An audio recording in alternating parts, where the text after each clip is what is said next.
My name is Ethan Ilzetzki. I'm a lecturer in economics at the London School of Economics. I worked at the International Monetary Fund and the US Department of Treasury, so my economics background really started in public policy rather than in academia. So the International Monetary Fund was founded in at the end of the Second World War, at a point where it became clear that a lot of the economic problems that the world faced in the 1930s was due to countries competing with their exchange rate policy against each other. Each country was trying to be more competitive than the other, but then it just became a race to the bottom.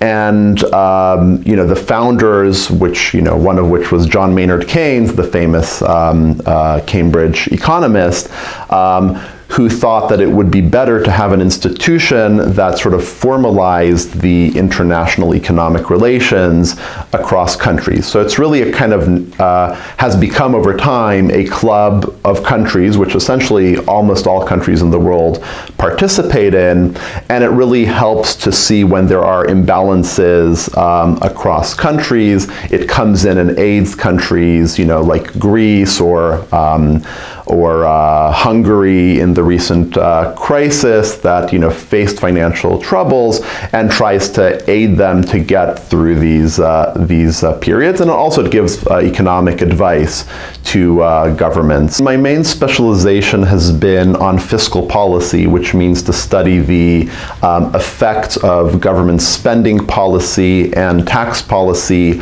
on the overall economy.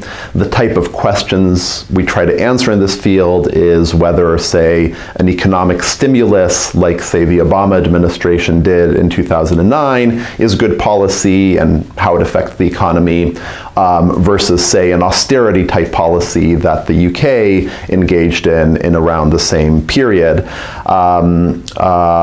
My research on this has really focused on the impact of government spending and tax policy on the economy as a whole. So actually one of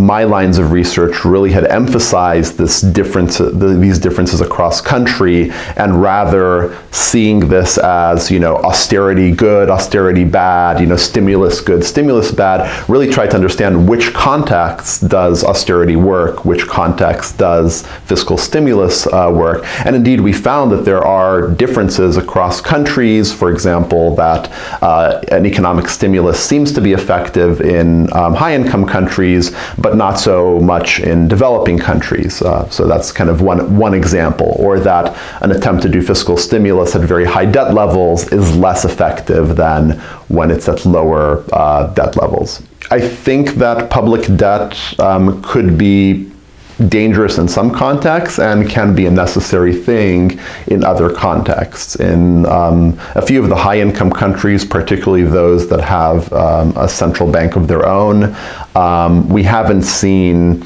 public debt really posing an enormous threat. There's no indication that the US or the UK were kind of in any danger of having a debt crisis. On the other hand, there are obvious cases like Greece and some developing countries where debt levels, did reach worrisome levels and really ended up being not sustainable. So I don't think there's a one-size-fits-all prescription on what's the right level of public debt, but it's something that governments should be monitoring and should be concerned about, and look at the signals both from the economy and the markets as to whether they are coming close to a range where it might be more dangerous. As a lecturer in economics, I have never seen more interest actually in economics these days than ever before. I think students coming into the university really have a great understanding. Even those that are not primarily interested in economics really are interested in gaining at least a basic understanding of economics, and they understand that this literacy is important in understanding all aspects of society, culture, policy.